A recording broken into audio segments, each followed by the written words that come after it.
امام حسین انسٹیٹیوٹ کی جانب سے کراچی کے گلستان سوسائٹی میں روبوٹک نمائش کا انعقاد کیا گیا، جس میں اسکول کے طلباء طالبات نے حصہ لیا۔ نمائش میں طلباء نے جدید ٹیکنالوجی کی مدد سے چلنے والے اپنے روبوٹک پروجیکٹ کی نمائش کی۔ نمائش میں شریک افراد طلباء کے تیار کردہ روبوٹک پروجیکٹ کو دیکھ کر داد دیے بغیر نہ رہ سکے۔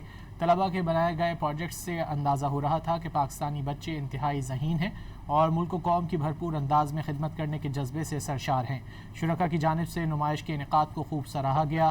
ان کا کہنا تھا کہ روبوٹک نمائش کے اہتمام سے بچوں کی صلاحیتوں کو آگے لانے میں مدد مل رہی ہے۔ حکومتی سطح پر بھی اس طرح کی نمائش کا انعقاد کیا جانا چاہیے۔ نمائش میں ایسے پروجیکٹس بھی ہیں جن کو حکومتی سرپرستی ملے تو یہ شاہکار ملک و قوم کے کام آ سکتے ہیں۔ امام حسین انسٹیٹیوٹ کی جانب سے کراچی کے گلستان سوسائٹی میں روبوٹک نمائش کا انعقاد کیا گیا، جس میں اسکول کے طلباء طالبات نے حصہ لیا۔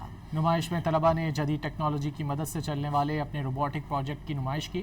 نمائش میں شریک افراد طلباء کے تیار کردہ روبوٹک پروجیکٹ کو دیکھ کر داد دیے بغیر نہ رہ سکے۔ طلباء کے بنائے گئے پروجیکٹ سے اندازہ ہو رہا تھا کہ پاکستانی بچے انتہائی ذہین ہیں اور ملک و قوم کی بھرپور انداز میں خدمت کرنے کے جذبے سے سرشار ہیں۔ شرکاء کی جانب سے نمائش کے انعقاد کو خوب سراہا گیا۔ ان کا کہنا تھا کہ روبوٹک نمائش کے اہتمام سے بچوں کی صلاحیتوں کو آگے لانے میں مدد مل رہی ہے۔ حکومتی سطح پر بھی اس طرح کی نمائش کا انعقاد کیا جانا چاہیے۔ نمائش میں ایسے پروجیکٹس بھی ہیں جن کو حکومتی سرپرستی ملے تو یہ شاہکار ملک و قوم کے کام آ سکتے ہیں۔